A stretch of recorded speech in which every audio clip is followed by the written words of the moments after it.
morning and thank you for being here on Radio Sapientia 95.3 FM, the best dialist of the Niger, always imitated, never duplicated, original, number one. Thanks to you. It's Saturday morning and it's the 12th day of March 2022. Studio time check is 1 minute gone past 11 a.m. and I welcome you to today's edition of Citizens Forum.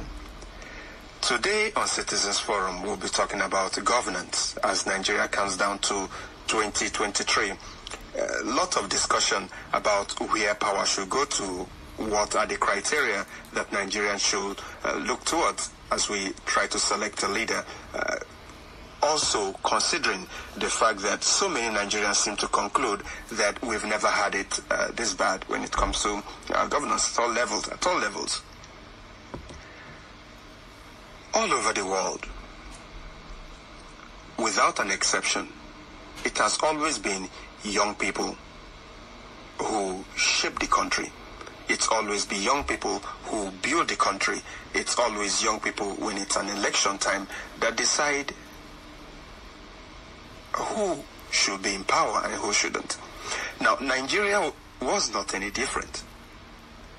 50 years ago, it was young people who took over leadership in the country. Whether as young people running for an election or young Nigerians who were in the military, who took power by the barrel of a gun. 6 years after, this is 2022, and the whole talk as we count down to 2023 is all about recycling old leaders. Where are the young Nigerians of today? Are there really so many hurdles that are insurmountable on the way of young Nigerians? Or are we faced with a generation of young Nigerians who simply lack what it takes to understand power, to strategize for power, to take power through the ballot? These and many more will shape our discussion today. And interestingly, our guest today on Citizens Forum is someone who has seen it all, who has been around the globe, and who has been on almost every platform talking about why this needs to happen, why the Nigerian youth need to wake up. But then, can this even happen? Is this wishful thinking? I'm ready. My guest on the other end is quite ready. I promise you that. And I bet you're ready. My name is Jude German, and I welcome you to today's edition of Citizens Forum.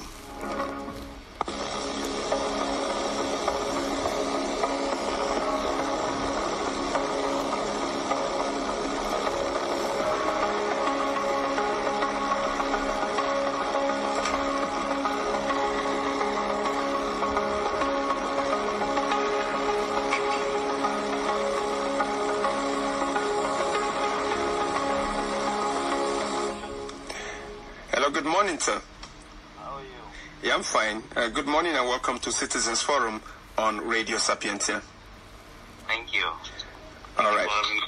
Okay, my guest today on Citizens Forum is a professor of hematology, oncology, and bone marrow transplantation.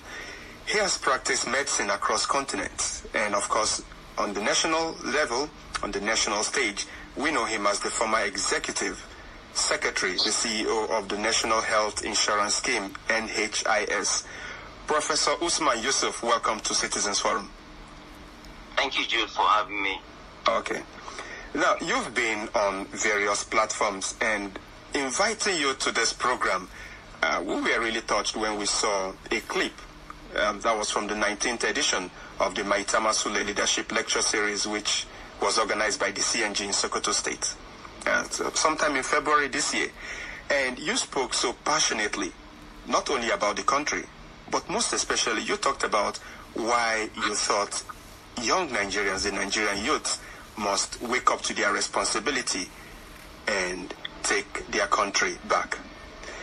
I'm going to begin this way. Why do you think this is important? Why do you even worry? Why do you think any Nigerian should worry? Yeah, why it is important is we were once young. And I said during my generation owes this country a debt of gratitude we can never repay. Because my generation has benefited from this country more than we've given back. And I said during my time, our parents did not pay a single thing from primary school to university. And the village schools we thought we went to are better than the best primary schools now, the best private schools now. And we went into the world and to the best centers and competed favorably from the village primary and secondary schools we went to. So the leaders of that time, from all regions of this country, invested in their youth. The story is different today. Show me the child of any governor, any member of House of Reps or senator or president that goes to a private school, that goes to a public school in Nigeria or public hospitals. So we are now saddled with a leadership that benefited but have now destroyed what they benefited from. And the children of the poor are left into dilapidated hospitals, dilapidated schools. Doctors go on strike for months. Government does not care. Housework is on strike. Government does not care. Children are at home because their children are out there abroad. And okay, you send your child abroad, spend all the money, they come back, no work. Only the children of the rich get plum jobs in the NNPC, in the NDDC, and all these good places. Or if you can pay. So Nigeria is a country that has not done well to its youth. And I was telling the youth they need to wake up. Because this country belongs to them. That nations all over the world are built by youth, not the aged. And this country belongs to them. And they have the number. They have their PVC. And I told them the number is what is very, very important. They should use their PVCs and flush out bandits out of government all across this country. From the edges of the Sahara where I come from, to the creeks of the Niger. We are governed and ruled by people who do not care about anybody but themselves and their families. So waking up children, youth, and taking their conscience and tell them they should come over themselves and save this country. That was the essence of the talk. And the coalition of northern groups, that was the student wing of the CNG, Coalition of Northern Group. They have student unions all across northern tertiary institutions.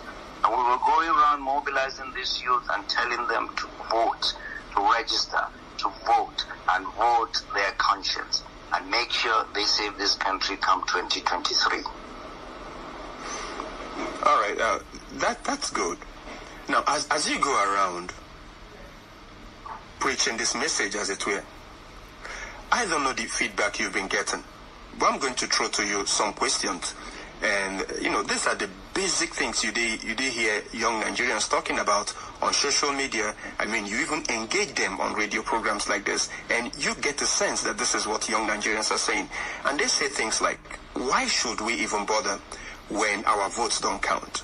Why should we even bother when, quote unquote out, the owners of the country, the heavyweights who own this country really have already decided even before an election who will win and who will lose?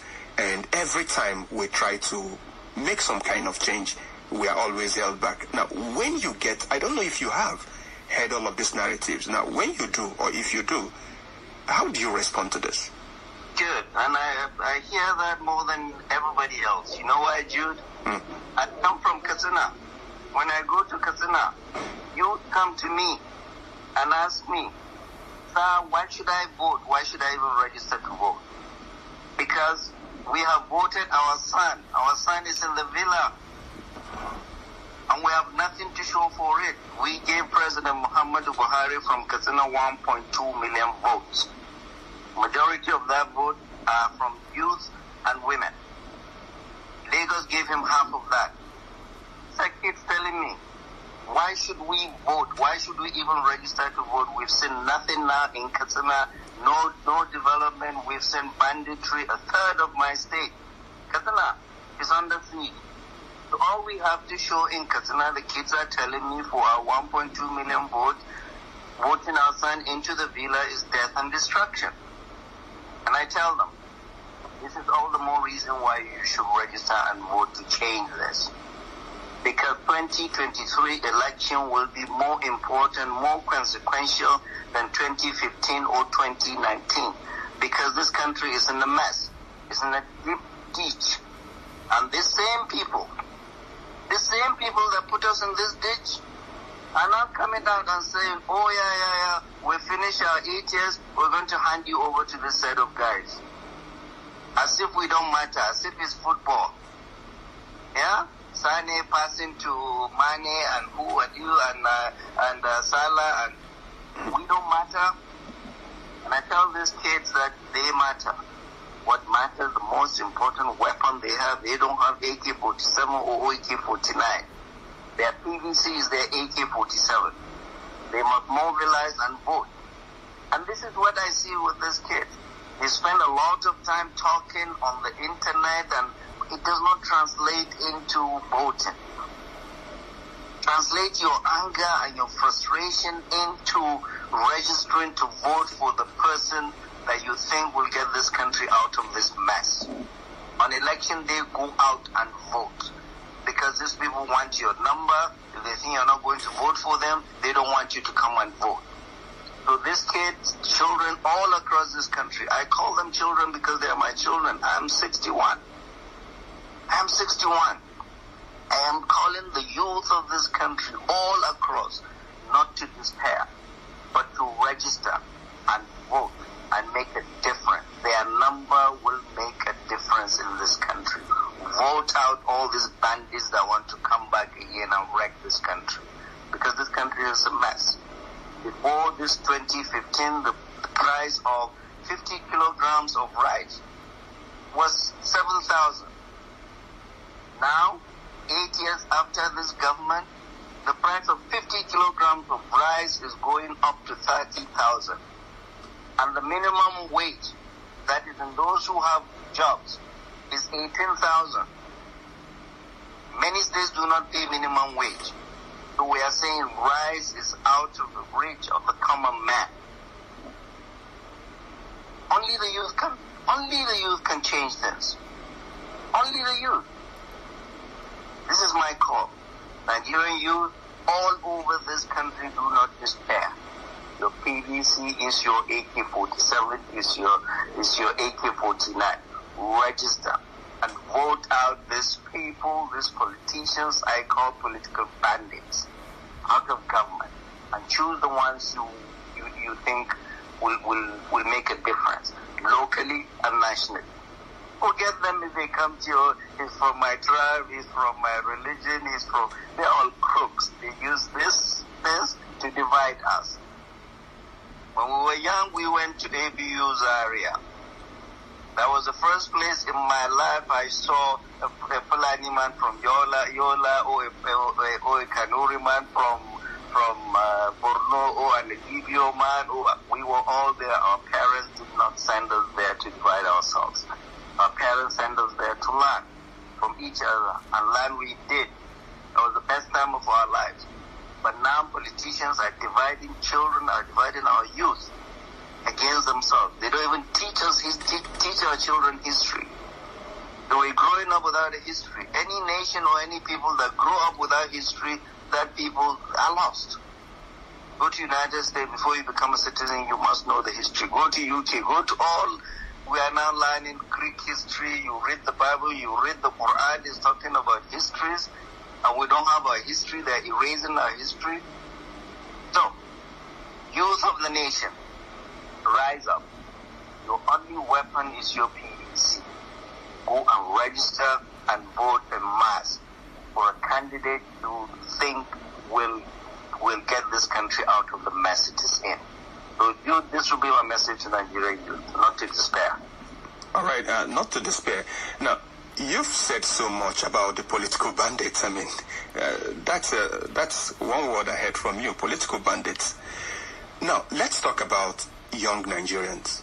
Let's talk about the generation that should take this action. Let's talk about those who are victims of bad governance. And then let's really ask this question. For this to continue for so long, then it means there really is either a mindset, either an attitudinal problem, or just something, or maybe some kind of orientation problem that makes young Nigerians either unable or unwilling or unprepared, whatever word, to take back the country that belongs to them. And when I say this, I mean through the ballot. Have you identified what these problems are? Because if we have not identified this problem, just like a doctor, if you have not diagnosed me properly, then you might not prescribe the proper drugs. What really is it about young Nigerians that make them unable to, like their peers all over the world, really be in charge of what happens in their country? Good. Jude, is all about the situation. The leadership has put everybody in this country. There is so much despair. There is so much poverty. There is so much hunger. So people are focused on eking a living. That doing any other thing is a luxury. During our time, student unions were strong because we had no problems with hunger, where our parents didn't have to pay for school fees and all that. They were paying us. We were in the forefront, the vanguard of fighting for liberation for South Africa, Mozambique, Botswana, Zimbabwe, and all these other countries, because students did not have to worry about the basic things of their life, that is feeding, their parents paying them school fees, electricity, and all these other things. So, what this government and the previous governments have done are to pauperize our people, make them into beggars, literally put them down so that they are preoccupied with basic necessities of lives, not even trying to get up and fight for their right. The only thing that can save them, the only liberator they have is their PVC. If they mobilize and get off that laptop, that computer, that cafe where they are doing internet, and just register to go and vote. Nigerian youth vote en masse. In a democracy, that's the only power you have. And after voting, ask your leaders questions. We vote a president, we vote a governor, we vote the chairman, local government. They keep acting like pharaohs. Nobody questions them. And it is the youth that should do that. Not the aged. You don't see old people carrying placards. How many old people, men, do you see lining up? It is usually women and children that bring in leaders. President Muhammadu Buhari was brought in by majority youth and women. So if the youth could mobilize to bring this government that has failed us, that same youth can mobilize to get them out and bring leaders that will do us good. So my call on Nigerian youth is do not despair. Get out. Register. Vote. Campaign for a candidate you think will do the right thing for you. Put in your candidate too. But get involved. If you don't get involved in the system, you have no right to criticize. You have no right to criticize. So Jude, this is my call to Nigerian youth. Not to despair. Register, vote. Your PVC is your AK-47. That is the only thing that will bring peace in this country when youth get involved. One of the things you noted is how divided young Nigerians are. And you say, and that's what you think, that this is a deliberate attempt by those who want to maintain the status quo. This is a deliberate attempt by them. This is a deliberate plot by them. And I'm going to ask you this question, because there's this in the movie Selma, a beautiful movie that really tells us what happened when America was also faced with this kind of a situation. There is this song by John Legend and Common, they call Glory. And there was a line in that song that's very strong. And it says, it's going to take the wisdom of the elderly and the strength of the youth to bring about change. And we're at that point. And so the question I'm going to ask you is about your generation, people like you. What effort, if any, are you making to ensure that especially that handshake across the Niger, as it were, for my generation happens? Is there anything being done by anyone right now to ensure this happens? Because if this does not happen, then we are still going to one of the things you said is, let's not consider religion, let's not consider all of these things, let's not consider ethnic group and all. If this does not happen, then same thing is going to happen. Come election day, come election month, all we are going to hear is region and religion. Good. You see, I went to Catholic primary schools from 1 to 6 at that time. All right? Yeah. This was when the war, at the end of the Civil War. And in my Catholic school, it was St. Zaria, St. George's, St. Zaria, and then St. Barnabas in Ilorin, and Holy Family Primary School in Sokoto. Majority of the students were Igbos. And Yorubas. My family was only Muslim family. Our father sent us to that because he said the discipline in Catholic school was better than the discipline in early primary schools. Then I went to the government secondary school. And then I went to Ahmadu Bello University's area. But all through primary school and secondary school, they were teaching us about the history of Nigeria. We knew about Jaja of Opobo. We knew about Alafin of Oyo. We knew about Usman Namfodio. We knew about Mansa Musa. History anchors you and make you proud who you are. The parents will tell you, wherever you go, don't forget where you are from. That's what history teaches you. I went into ABU's area, a teenager, 15. Right? And I met children, young boys and girls from all across the four corners of this country. At that time, ABU was the most diversified. My roommate was an Igbo kid then, from Enugu. That was his first time in the North. That was the first time in the North. He asked me to teach him how to speak Hausa. And of course, I taught him a few curse words. I nearly got him beat up. But that same guy, he's a doctor. We went to medical school together. And he's one of the most successful practitioners in Abuja today. We had our 35-year anniversary 5 years ago after medical school. And we all came from all over the country. This was the Nigeria I grew up in. In Nigeria that knew, yes, I'm a Fulani man. Yes, Jude, you are an Igbo man. But yes, we are different in the way we eat, the way we talk, the way we pray, the way we. But that doesn't. Our blood is still red. We're still human beings. I will find common ground.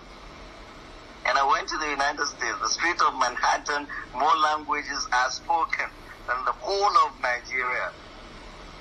And in the north, we have hundreds of languages. In the east, you have only Igbo. In the southwest, you have only Yorubas.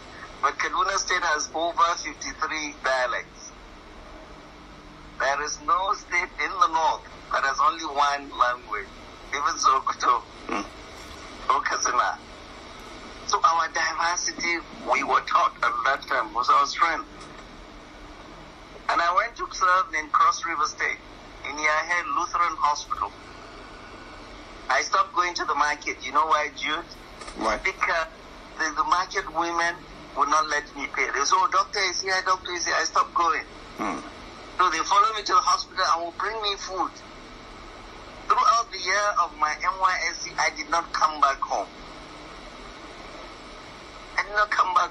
But now NYSC, Jude, you don't want your child to be posted to Kasana. You will come and do chuku and bring him back to Enugu. Children do not mix. We don't teach our children history. We don't mix like we used to. And then these politicians will come and poison our minds. But guess what? They will be in Abuja, they will be in Dubai or London or Washington, D.C., sharing your money without regard to, oh, you are Christian, you are this, you are that, you are that. Their head is together, but they have divided our youth. Only the youth can fix this nonsense. Because this nonsense, Nigeria is stronger because of our diversity. I was in the United States for over 30 years. Every hospital you go is a Nigerian doctor there. And we sit down and talk and keep laughing. We never ask ourselves, oh, which state are you from? No. Our families mix. But here you are in Nigeria, Yoruba president, Hausa president, Igbo president. No, we don't want a Yoruba, Hausa, Fulani, Igbo president. We want a Nigerian president. We want a Nigerian president. So all this division is artificial, is deliberate by those who want to continue to subjugate Nigeria and its youth. Nigeria is more divided today than it is, thanks largely to our selfish politicians. End of story. Look at our Nigerian Armed Forces. Nigerian Armed Forces is the only institution in this country that you will truly say is Nigerian, representing all corners of this country. You can say that of our Nigerian football team. You can say that of our Federal Civil Service.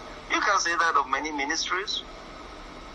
That's why I have a lot more respect of the Nigerian Armed Forces than any institution in this country. Because people from all over the corners of this country are represented in this institution. And they all started youth. So, fellow Nigerians, especially our youth, Nigeria is a beautiful country. I have been to all over the world and I've seen the promise of this land. And only the youth can redeem this country. Religion is good. What the reason for religion is to make us see the way. In my life, after all the travels I've done, Jude, you know the three things I have found that are most important are three. And they start with F. The first thing is your family. Jude, wherever you go in the world, whatever you do, it's your mother and your father and your brothers that are the most important people to you, right? Next is your faith. What your faith does to you, Jude, is to anchor you, teaches you what is right or wrong. I've been to Catholic school 6 years of my life.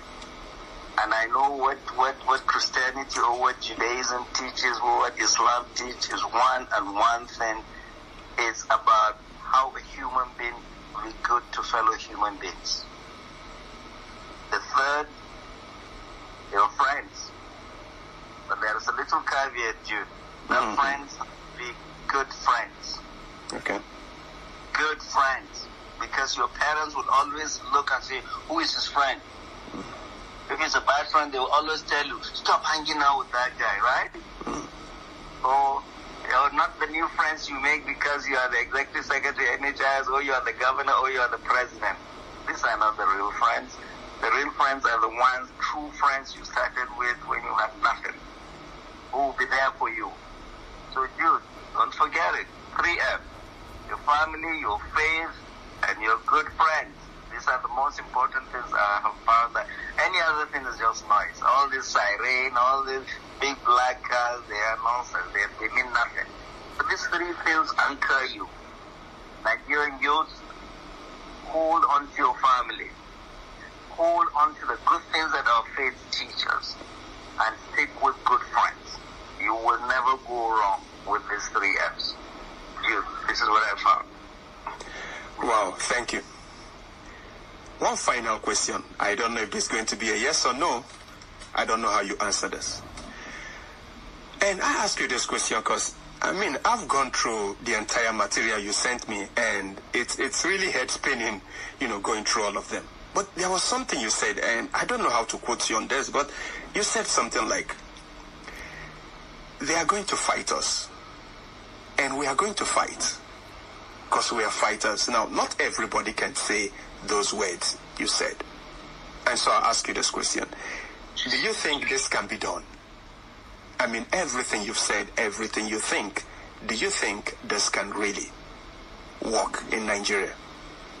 Absolutely. I'm not talking this abstract. I'm not taking this because I'm coming from America or what have you. I left America as an adult. My travels only added my knowledge. So yes, we can change this country, and the youth need to be in the forefront of this change. Like you said, elders, the wisdom of their elders is advisory. Any society without elders, that society is lost.